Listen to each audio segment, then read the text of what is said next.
Hello, my name is Andy and I am the village idiot, and I'm armed with a car and a GoPro and an unhealthy amount of time on my hands. And welcome back to Walesby, briefly, because if you remember in the Walesby episode not so long ago, I stated that in Walesby Forest, which is where I am right now, there's something very interesting on the border between Walesby and today's parish, which is Perlethorpe cum Budby.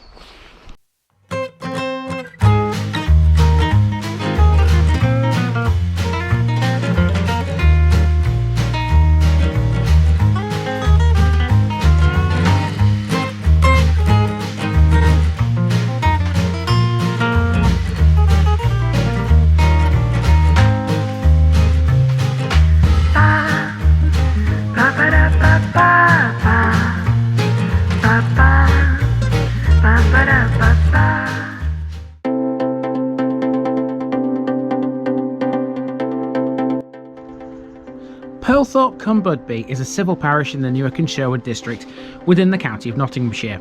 It comprises the two settlements of Perlethorpe and Budby, as well as the magnificent Thoresby Hall right in the centre.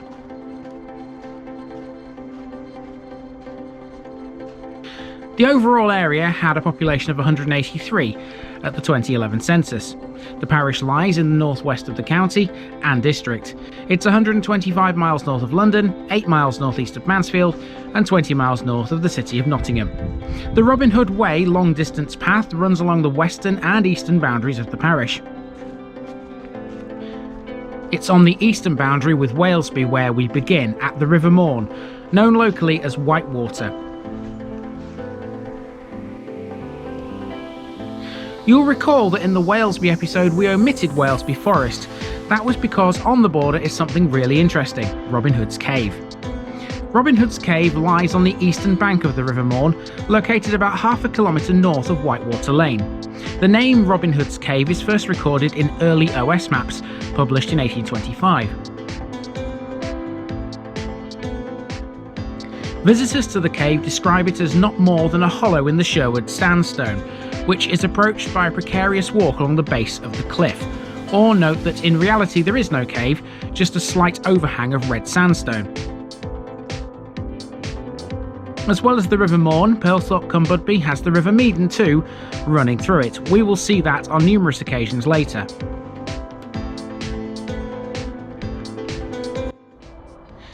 So as you can see, it's not really a cave, or at least it doesn't look like one from standing right on top of it.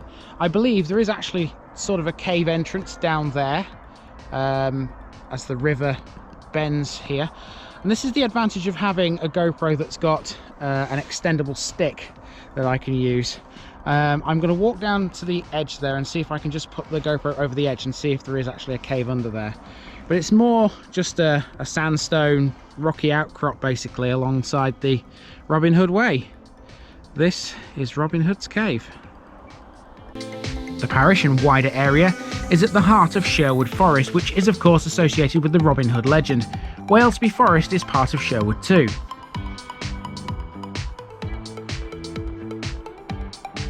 Relatively low lying, the land height varies from 35 metres by the River Meaden, meeting the northeastern parish boundary, to 95 metres in the southwest area by Hanger Hill. Even though Walesby Forest is outside of Perlethorpe cum Budby's boundaries, don't worry, there are plenty of forested areas within the parish boundaries, but predominantly many of the parish residents are clustered around the two villages. Walesby Forest is a forest-based activity centre that was briefly mentioned in the Walesby episode. I've included a link to their website in the description. With activities ranging from archery to abseiling, this really is a fabulous place for a day out with the family or with your work colleagues for team building exercises.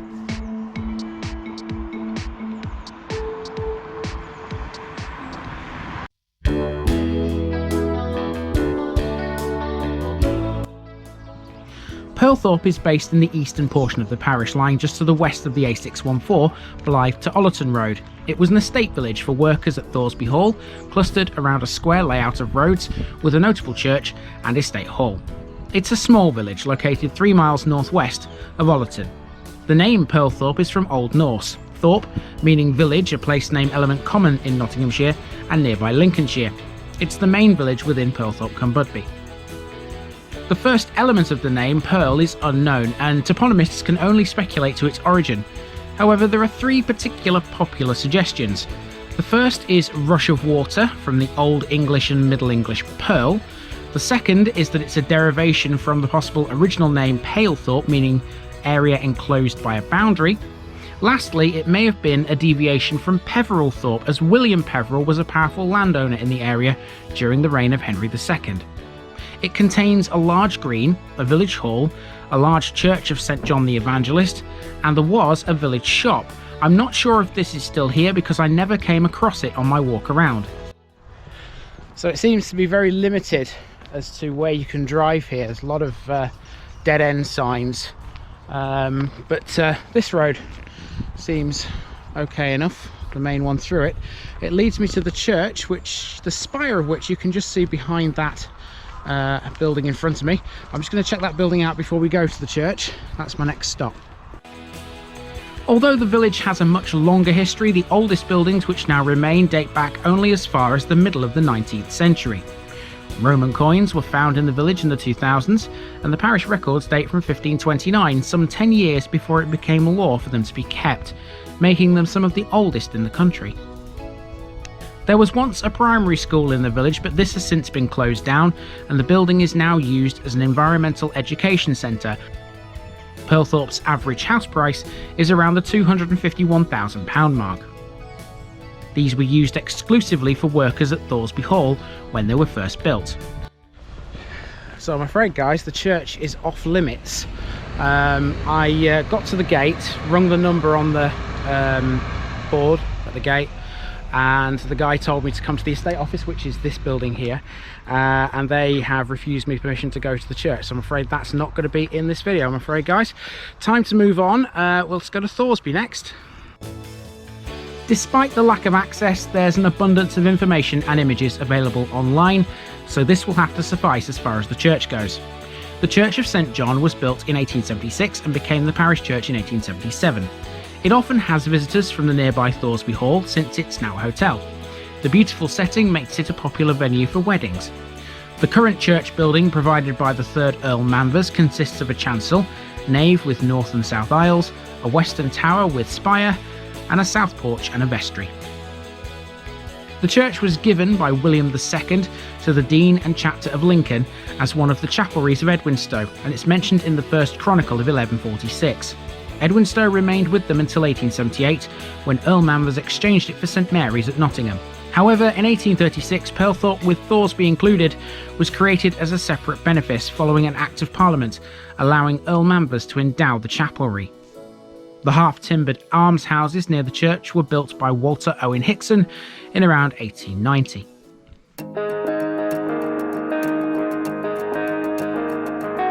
Now to Thoresby Hall, which is a notable ducal country house set in a huge parkland. That's a parkland, by the way, that you can either walk or cycle around. Thoresby has a cycle rental hut near the main car park. This wasn't open when I visited, however. The Grade I listed hall is now a commercial country hotel, but was once the seat of the Pierrepont and Manvers families until the latter part of the 20th century. The estate, through a trust, still maintains nearby amenities such as the nearby courtyard, stables, parkland and forestry. So once again, I found a map here of Thoresby Park this time. Now, earlier when I was attempting to get access to the church, that's down here. There's no entry sign there. I assume there's a gate there like there was at the other end. And my original plan would have been to if the gates hadn't have existed, to drive up here to Sarah's Wood, which now I'm not going to go to. That's going to have to go into the picture bit. And then obviously up to where I am now, which is here at the main entrance. I say the main entrance, this is where I am here, outside Thoresby Hall, which is there. The Queen's Royal Lancers and Nottinghamshire Yeomanry Museum occupies part of the courtyard, which is now open to the public as a retail space. Thoresby Hall is one of the 4 neighbouring country houses and estates in the Dukeries area of Northern Nottinghamshire, all at one time occupied by dukes. The hall is constructed of rock-faced ashlar with ashlar dressings. It's built in 4 stories with a square floor plan surrounding a central courtyard, 9 bays wide and 8 bays deep. A short history of the hall for you now. Robert Pierrepont, the first Earl of Kingston upon Hull, acquired the Thoresby lands in 1633 but was killed in the Civil War in 1643. His son, Henry Pierrepont, the second Earl, built the first grand house, attributed to the architect Talman, in about 1670. The house was remodelled for William Pierrepont, the 4th Earl, after the Earl had been granted the right in 1683 to create the park by enclosure from Sherwood Forest. Humphrey Repton is credited with landscaping it. The house was the birthplace of Lady Mary Pierrepont, wife of Edward Wortley Montague, in 1689. The estate would pass through various occupants, including Evelyn Pierrepont, from then on. In 1868, Sidney Pierrepont, the 3rd Earl Manvers, commissioned the celebrated country house architect Anthony Salvin to demolish the house after just 100 years and replace it with the present one, erected 500 metres to the north. It doesn't matter where you stand here in Thoresby Park, you'll always get a brilliant view of Thoresby Hall as it towers over the park. It's a fabulous view and a fabulous park as well. If you want to come here, by the way, all it will cost you is the princely sum of £1, and that's just for the car park. Everything else you can walk around at your leisure. Thoresby Park, within which the hall stands, is a lovely place to visit all year round, with a range of attractions for the family, no matter how old or how young you are. The extensive grounds cover over 1,000 acres of rich, unspoilt English countryside, with a range of facilities and attractions open to the public, again, all year round. The River Meaden runs through the park, falling as it does over a small weir partway through. Thoresby Lake is near the hall, and it was created by damming the River Meaden. You can see that in today's picture bit. There's something for everyone at Thoresby. The Victorian courtyard has working craftspeople, shops, a licensed restaurant and coffee shop, the aforementioned military museum, and an acclaimed gallery originally established in 1992 as a space in which to show the Pierrepont collection.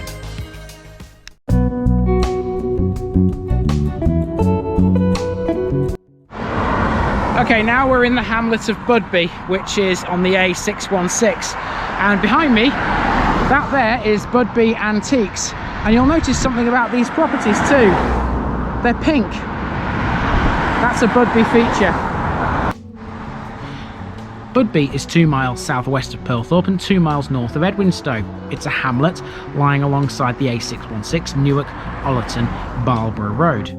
It too was an estate village associated to Thoresby Hall and is notable for its pink houses. Budby dates from at least 1662, when the area was part of Sherwood Forest. Back then, by the way, it was what's known as a royal forest, though most of the forest has since been cleared for agriculture. It consists of 2 farms and 13 cottages built for farm workers, some of which are still used by employees of the various farms in the area. House prices in Budby come in at £249 a pound. With not much here compared to Pearlthorpe, this is the ideal time to give you the parish's demographics. Pearlthorpe cum Budby's population is officially still 183 thanks to the 2011 census, but estimates in 2020 now put it at 151, quite a severe drop for a parish this size. The population that does live here is spread over quite a large rural area, so the population density, as you might expect, is very low. It comes in at just 6.7 per kilometre squared. The ethnic makeup of the parish is 95.1% white British.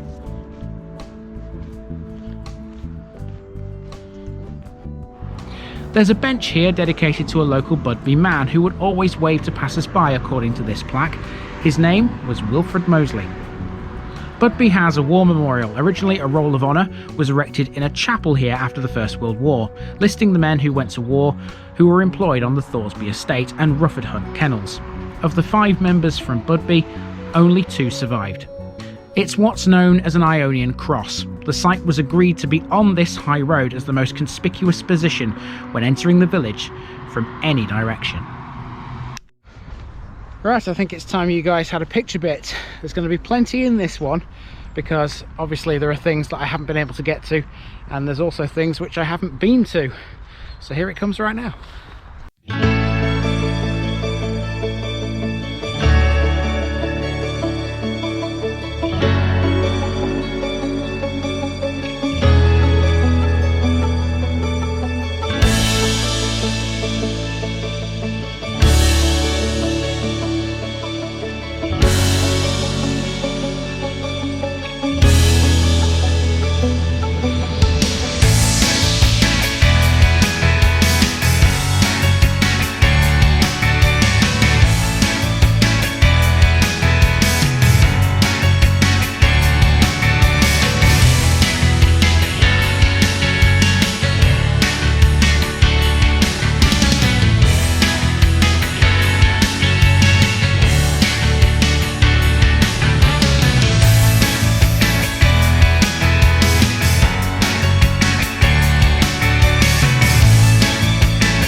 So to finish this one off, I'm sat on Wilfred Mosley's bench right here in Budby. Interesting parish, this one, isn't it? Plenty of things to look at, plenty of things to see. Lots of history here too, but a lot of things that we can't actually get to with them being on private land or inaccessible in other ways. But that's just how it goes, I'm afraid, with estate villages. Sometimes they're like that. But never mind, time to move on to the next one in Newark and Sherwood. I do hope you've enjoyed this one. This has been the parish of Pearlthorpe cum Budby, and I've been Andy, also known as the Village Idiot, and I am out.